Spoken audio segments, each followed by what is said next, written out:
어제 비가 참 많이 왔죠. 밤에 여러 번 깼어요. 비도 많이 오고 바람도 많이 불어가지고 여러 번 깼는데요. 그 비 오는 걸 보면서 정말 이런 생각이 조금 들었습니다. 요즘에 이제 성경학교 수련회 시즌이기도 하고 그 단기 선교도 갔잖아요. 우리 아이들 마음 가운데 정말 저런 은혜가 완전 적셔지잖아요. 그냥 덥잖아요. 정말 물이 바다 덮음까지 그런 은혜가 있었으면 좋겠다는 생각이 드는데요. 또 성경학교 수련회 진행하는 우리 각 부서와 우리 선생님들 정말 사명감을 가지고 해주시기 바랍니다. 정말 아이들이 교회를 떠나는 우리가 정말 딱 중간에 있거든요. 중간에 우리 교회는 그래도 어느 정도 규모가 있어서 교육부서 남아 있지만 우리보다 조금 더 작은 교회들은 교육부서가 다 사라졌습니다. 다 사라졌어요. 정말 기하급수적으로 줄고 있는 이 시대예요. 그리고 참 우리 교회는 잘 가르치고 있는 것 같습니다. 정말 잘 가르치고 있는 것 같아요.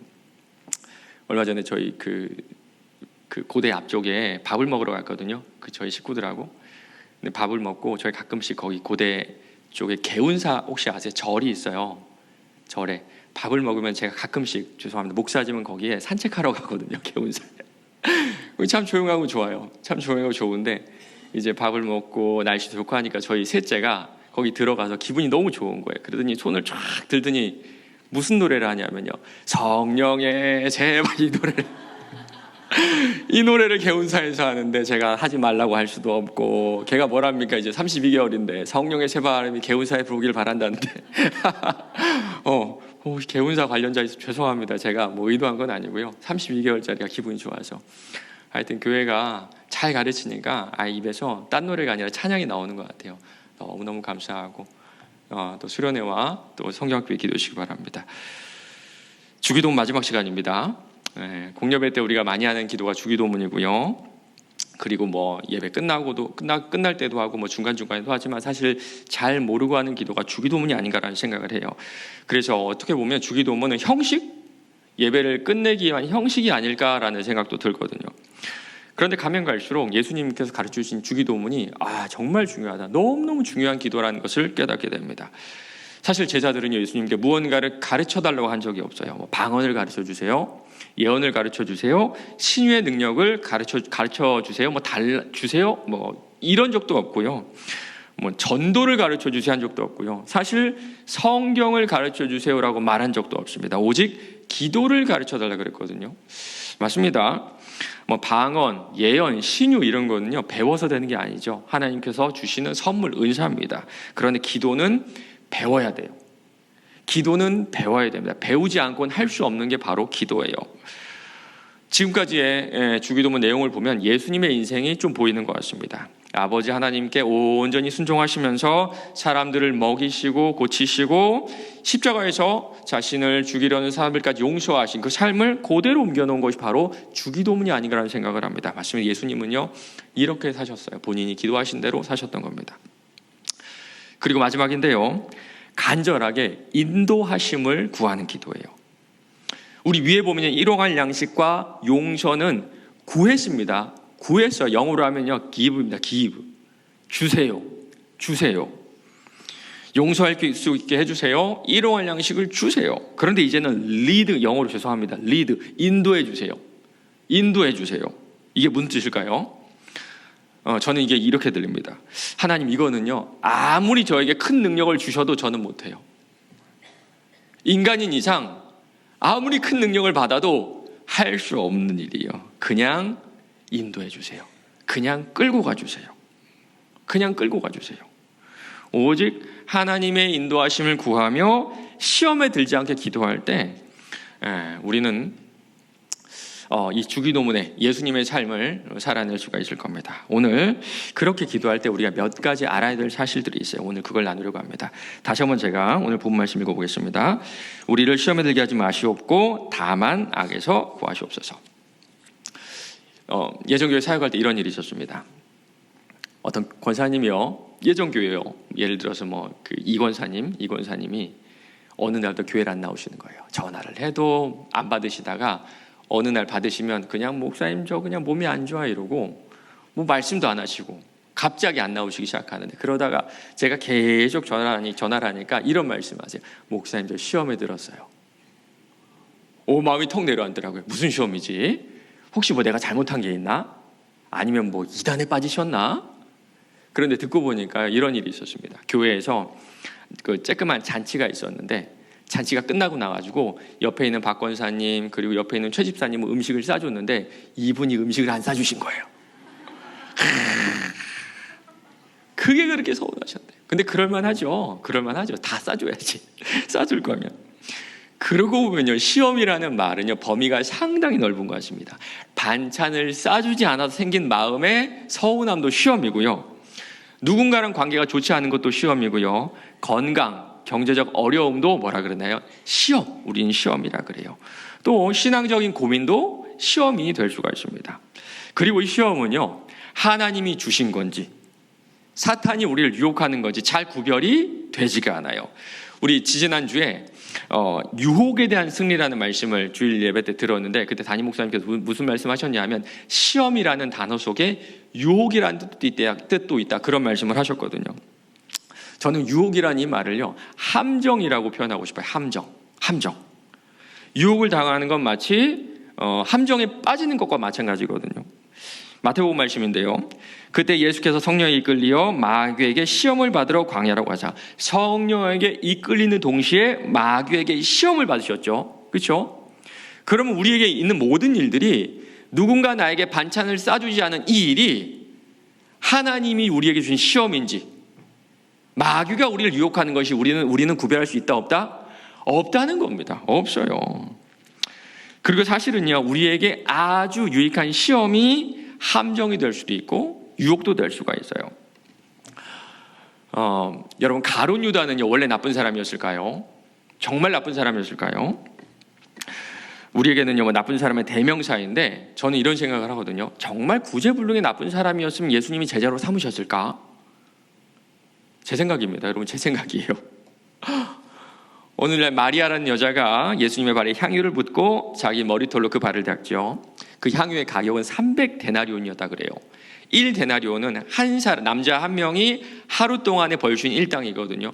그러면 요즘으로 따지면 얼마일까요? 한 10만 원? 그러면 300데나리온 한 3천만 원, 한 4천만 원 되겠죠. 상당히 큰 돈입니다. 큰 돈. 그때 가룟 유다가 이런 말을 해요. 이 향유를 어찌하여 300데나리온에 팔아 가난한 자들에게 주지 아니하였느냐 하니. 맞는 말이죠. 네, 저도 그럴 것 같아요. 저도 성도 여러분이 저한테 3,500만짜리 향수를 재발해보고 머리털을 닦으시면 하지 마시고 그거 저한테 주세요. 제가 팔아가지고 국제부 어려운 성도를 도울 테니까 그러지 마세요라고 할 것 같아요. 짝 가룟 유다 같죠 좀. 그런데 그 속에 가난한 사람들을 불쌍히 여기는 마음이 있어서 그랬던 것 같진 않아요. 이렇게 말하면 가난한 자들을 생각함이 아니요 그는 도둑이라 돈꾀를 맞고 거기에 넣는 것을 훔쳐가미러라. 저거 내 건데 저 사람이 저걸 예수님께 바치면 저거 내가 한 80% 정도는 뒤로 살짝 숨길 수 있을 텐데. 뭐 회사로 치면요, 회계를 담당하는 사람이 바로 가룟 유다였죠. 회계부서는요, 회사에서 가장 중요한 자리임과 동시에 시험을 들기 쉬운 자리인 것 같아요. 그런데 예수님께서 죄 지으라고 가룟 유다에게 그 자리를 주셨을까요? 사실 전직 세리였던 마태에게 이 자리를 주셨으면 딱 아닌 거예요. 딱이죠. 정말 딱이죠. 마태는요, 많은 돈을 버리고 그리고 많은 돈을 벌 수 있는 자리를 버리고 예수님을 따르는 사람입니다. 돈에 미련이 있습니까 없습니까? 없는 사람이에요. 아마 마태는요, 그 당시로 하면 수십억을 만지던 사람인데 고작 이 3천만 원에 흔들리지 않을 그런 사람이었거든요. 그런데 예수님은 적임자가 마태가 아니라 유다에게 이 자리를 맡기셨어요. 왜 그러셨을까요? 아마도 돈에 약한 유다가 이 자리를 통해서 성장하기를 바라지 않으셨을까요? 유다가. 그러고 보면 유다에게는 정말 유익한 시험이죠. 내 형제들아, 너희가 여러 가지 시험을 당하거든 온전히 기쁘게 여기라. 이는 너희 믿음의 시련이 인내를 만들어내는 줄 너희가 알미라. 시험은 우리를 성숙하게 합니다. 그런데 이 시험은 유다에게 함정이 되고 말았죠. 만일 유다가 이 돈의 유혹을 이겨냈다면 유다는 훨씬 더 성숙한 제자가 됐을 겁니다. 우리도 그렇죠. 우리를 둘러싼 모든 것들, 우리에게 주어지는 모든 상황과 환경과 문제들이 시험이고요. 그 시험을 잘 통과하면 우리는 정금과 같이 지금보다 훨씬 더 단단하게 성장하고 성숙할 거예요. 오늘은요, 이 시험으로 가득한 인생의 인도하심을 구할 때 우리가 구해야 될 것 두 가지, 딱 두 가지만 나누려고 합니다. 먼저는요, 베드로전서 4장 12절이에요. 사랑하는 자들아, 너희를 연단하려고 하는 불시험을 이상한 일 당하는 것 같이 이상히 여기지 말고. 여러분, 첫 번째 뭘까요? 우리가 인도하심을 구한 인생을 구할 때, 기도할 때 우리가 알아야 될 것 첫 번째, 시험이 다가올 때 이상히 여기지 말라는 겁니다. 이 더 정확한 표현은요, 놀라지 말라거든요. 그것도 어떤 시험입니까? 그냥 시험이 아니라 불시험이에요. 불시험. 불같이 내 인생과 내 마음과 내 영혼을 태우는 고난, 고민, 고통이 찾아올 때 이것을 이상하게 여기지 말라는 겁니다. 사실 시험이 찾아오면 우리의 공통된 반응 이거 아닌가요? 왜 나예요? 왜 찾아왔어요? 왜 나에게 이런 게 주어졌어요? 잘못한 거 하나 없는 인생의 시험이 찾아오면 우리는 이해할 수가 없을 겁니다. 그런데 우리가 우리에게 찾아오는 시험을 이상하게 여긴다면, 이상하게 여기는 순간 그 시험은 금방 유혹, 함정이 되고 만다는 거예요. 하나님은요, 우리가 기독교인이라면, 예수를 믿는다면 불시험이 오는 것이 당연하다, 참 당연하다, 지금 이 말씀하고 있거든요. 왜 그런 줄 아세요? 예수님이 그렇게 사셔서 그래요. 우리 예수님이 아무 죄 없는 분이 조롱을 당하시고 무시를 당하고 매를 맞으시다 결국엔 십자가에 달려 돌아가셨죠. 베드로전서 말씀이에요. 그리스도도 너희를 위하여 고난을 받으사 너희에게 본을 끼쳐 그 자취를 따라오게 하려 하셨느니라. 그리스도인의 그 고난의 길을 따라가는 사람이죠. 예수님을 닮기에 우리는 지금 이 자리에 있는 거죠. 그러면 그 시험은요, 예수님을 닮기 위한 과정이고, 특별히 내가 지금 그 시험을, 그 길을 잘 따라가고 있는지, 어떤 모습으로 그 시험을 대하고 있는지 적나라하게 보여주기도 합니다. 제가 예전에 미국에 있을 때 드라마를 본 적이 있는데요. 혹시 여러분 옛날 드라마인데 기억나실까 모르겠네. 이게 옛날에 얼마나 됐을까요? 한 10년 됐나요? 왕관의 식구들 아세요? 왕관의 식구들? 좀 기억나시죠? 기억나시는 분들이 있죠? 미국에서 한국 드라마를 이렇게 보여주는 사이트가 있는데 미국에서만 열려요. 그리고 그 종영한 드라마는 1편부터 마지막 편까지 쭉 있거든요.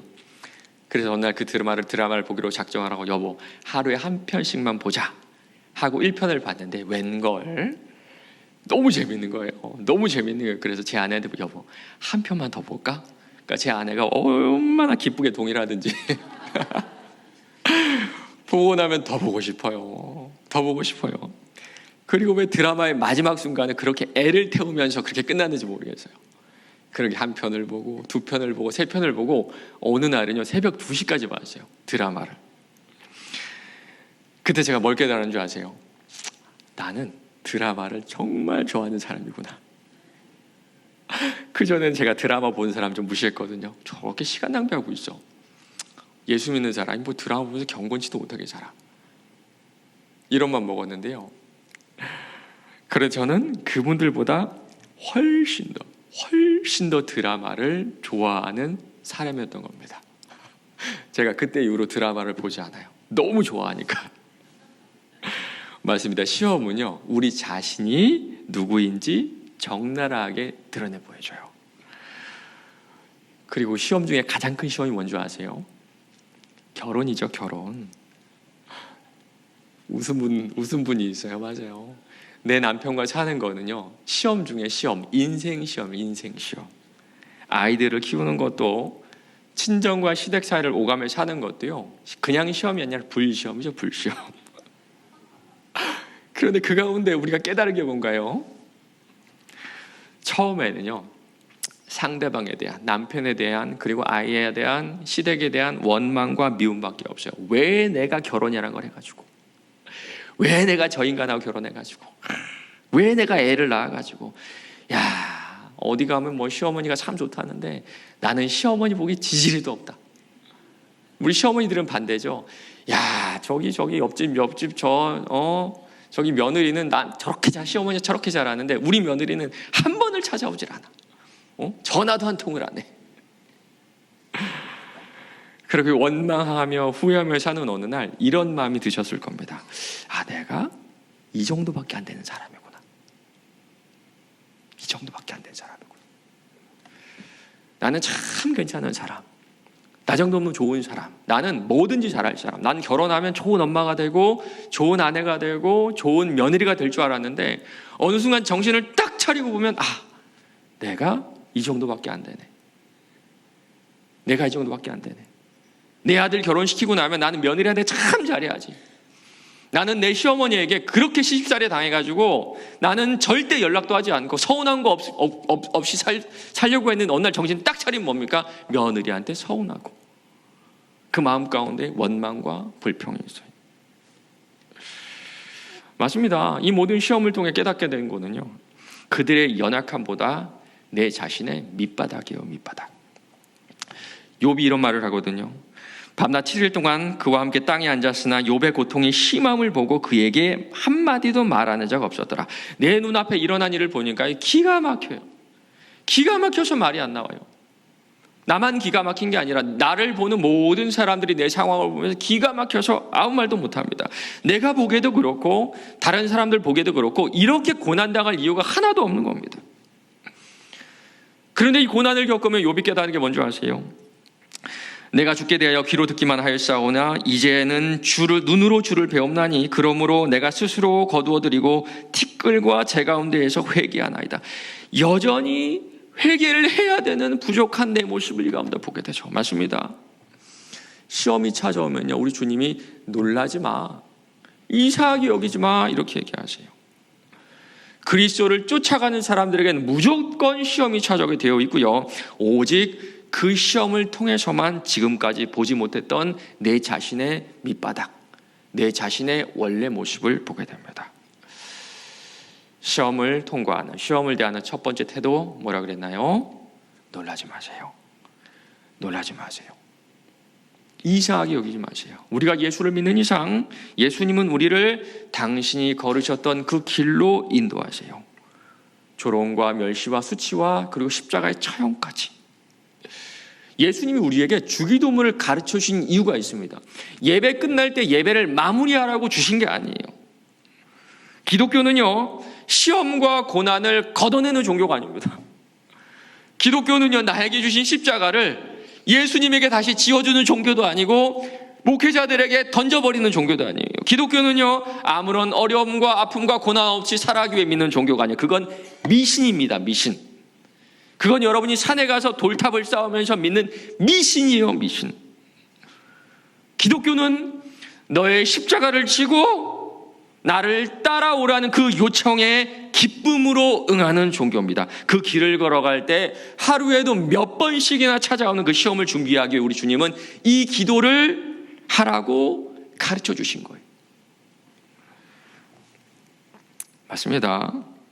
우리는 고난을, 고통을, 어려움을 준비하며 예상할 수 있어요.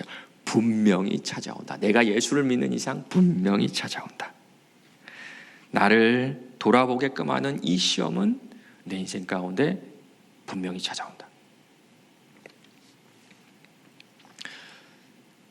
시험을 대하는 두 번째 태도입니다.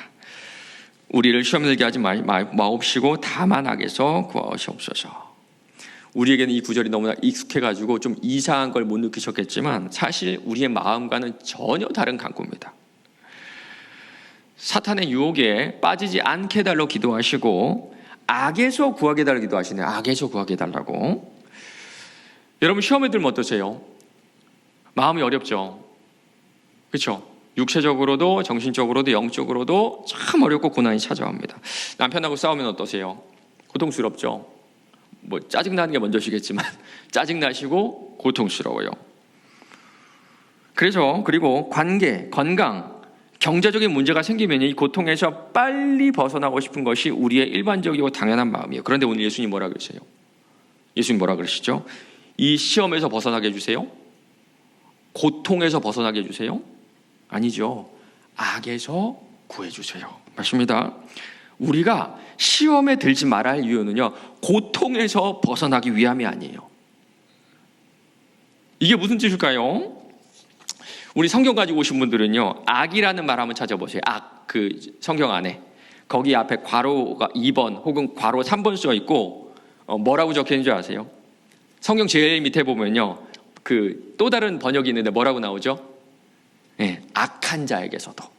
악한 자에게. 맞습니다. 진짜 저군요, 우리를 시험에 빠뜨리는 그 대상이 아니라, 환경이 아니라, 문제가 아니라 그 뒤에 있는 사탄이라는 겁니다. 여러분 정말 그렇지 않나요? 사탄은 시험을 유혹으로 만들어서 우리가 죄를 짓게 만들어요. 남편들 보면 참 답답하죠. 참 답답하죠. 자녀들 보면요, 서운하고 내 마음에 들지 않아요. 우리 젊은 집사님들은 시댁이 불편하고 싫고요, 반대로 시어머니들은 며느리들이 탐탁지 않습니다. 여러분 일하시는 분들 어떠세요? 일터에서 일하면서 깨닫는 거는요, 나랑 다른 사람들이 참 많다는 거, 이거 하나입니다. 나랑 참 다르다, 참 다르다. 그 가운데 아직은 연약해서 좀 인격적으로 성숙하지 않아서 소통하지 못하는 분들도 있고요, 남을 먼저 배려하지 못하는 분들도 있어요. 그럼 어떤 마음 드세요? 정죄하게 되고 미워하게 됩니다. 물론 그 정죄와 미움에는 이유가 있어요. 분명한 이유가 있습니다. 그런데 결과만 놓고 보면요, 하나님이 나에게 허락하신 하나님의 자녀를 미워하고 정죄하는 죄를 짓게 되는 겁니다. 사탄에게 넘어간 거예요. 여러분, 하나님이 결혼을 통해서 원하신 게 뭔지 아세요? 아내들이여 자기 남편에게 복종하기를 죽게 하듯 하라. 여러분은 결혼을 왜 하셨나요? 남편에게 복종하기 위해 결혼을 하신 겁니다. 남편들은 아내 사랑하기를 그리스도께서 교회를 사랑하시고 그 교회를 위하여 자신을 주신 것처럼. 남편들은 결혼을 왜 했나요? 그리스도와 교회를 사랑과 같이. 어떻게 해요? 목숨을 걸고 아내를 사랑하고 섬기기 위해, 아내의 종이 되기 위하여서 결혼을 한 거예요. 우리 하나님이 나에게 직업을 주시고 일터에 보내신 이유는 뭘까요? 아무 일에든지 다툼이나 허용으로 하지 말고 오직 겸손한 마음으로 각각 자기보다 남을 낮게 여기로, 나보다 남을 낮게 여기기 위해 우리는 일터에서 일을 하는 겁니다.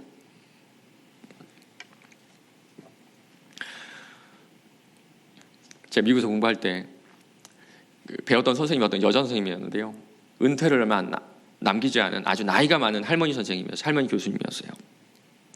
이분은 원래 과학 선생님이었는데 과학 선생님을 하다가 예수를 믿고 결혼을 하고 그 이후에 예수를 믿는 그런 케이스거든요. 그리고 너무 은혜를 많이 받아가지고 신학교에 가서 공부를 하고 신학교 교수까지 된 그런 분이에요. 그런데 남편은 아니었습니다. 남편은 예수님 안 만났으니까요, 여전히 동네에서 싸움질 많이 하고요, 욕을 밥 먹듯이 하고 사사건건 그 동네에 문제를 일으키는 그런 사람이었어요. 그러던 어느 날 수업하는데 이런 간증을 하세요. 얼마 전에 35년 동안 기도하던 기도 제목이 응답되셨대요. 남편이 교회를 나오기 시작한 겁니다. 남편이. 그러면서 지금까지 있었던 일을 차근차근 얘기해 주시는데요, 남편을 전도하기로 마음먹은 그날부터 이 말씀을 묵상했다 그래요. 아내들이여 자기 남편에게 복종하기를 죽게 하듯 하라. 지난 35년 동안 그 남편은 아침밥을 먹으면서 불평하지 않는 날이 하루도 없었다 그래요. 어느 날은 베이컨이 너무 많이 익었다, 어느 날은 이 계란, 달걀이 너무 많이 익었다. 여러분, 우리 같으면 어떠나요? 당장에 그 접시 집어 던지거나 안 주죠. 당신이 해 먹어! 이렇게 한다거나 아니면 같이 짜증을 낸다거나. 그런데 단 한 번도 그렇게 짜증내고 화낸 남편에게 화를 내지 않았다 그래요. 단 한 번도. 그리고 남편이 하자는 건 다 하고 남편이 가자는 곳은 다 갔다 그래요. 예를 들어 남편이 예수 안 믿는 사람이가 술집에서 친구들 만나잖아. 그럼 거기까지도 따라갔다 그래요. 딱 하나 순종하지 않은 것은 교회 가지 말라는 거. 교회 가지 말라는 그것 빼고는 모두 다 순종을 넘어서 복종을 했다 그래요. 우리가 볼 때 어때요? 답답하죠? 불가능하죠. 그렇죠? 참 불가능하죠. 이 교수님도 그런 말씀하시거든요. 우리 남편이 복종할 만한 사람이 아니에요. 우리 남편의 인격은 내가 순종하거나 그 말을 따를 만한 사람이 아니라 보통의 사람들보다 훨씬 더 악하고 부족하고 연약하고 나쁜 사람이에요. 그런데 내가 복종한 이유는 우리 남편이 그럴 만한 사람이어서가 아니라 하나님이 복종하라고 하셨기 때문에. 하나님은 35년 동안 당신의 말씀에 순종한 이 여종의 기도를 35년 후에 응답해 주셨던 거예요. 그런데 그 자리에서 수업을 듣던 모든 학생들이 남편이 35년 만에 교회를 출석했다는 그 감동적인 이야기보다 더 큰 깨달음을 얻은 것이 있었습니다. 그 수업을 듣는 학생들끼리 항상 이런 얘기 했었거든요. 야, 저 교수님은 얼굴이 왜 이렇게 해같이 빛나지?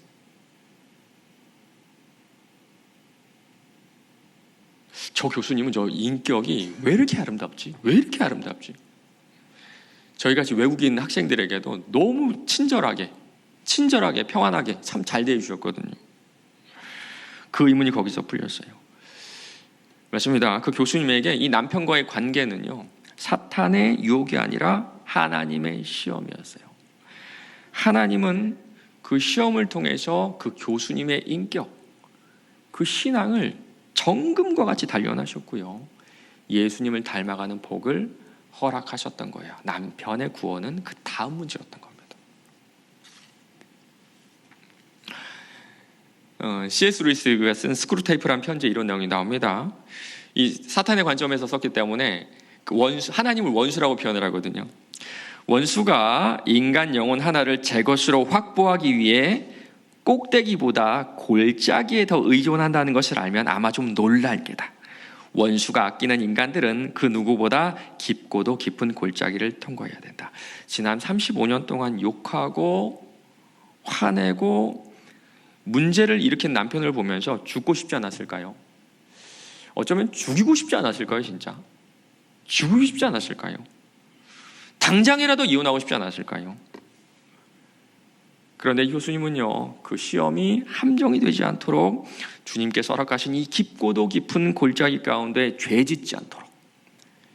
짓지 않도록 마음과 생각을 지켜달라고 지난 35년 동안 기도해 오셨던 겁니다. 이르시되 아버지여, 만일 아버지의 뜻이거든 이 잔을 내게서 옮기시옵소서. 그러나 내 원대로 마옵시고 아버지의 원대로 되기를 원하나이다. 십자가의 고통을 없애달라고, 나를 잡으러 오는 저들로부터 나를 지켜달라고 하지 않으시고 그가 기도하신 것은 이 시험의 순간에 하나님의 뜻을 저버리는 죄를 범하지 않게 달라고. 여러분, 이거 하나였죠.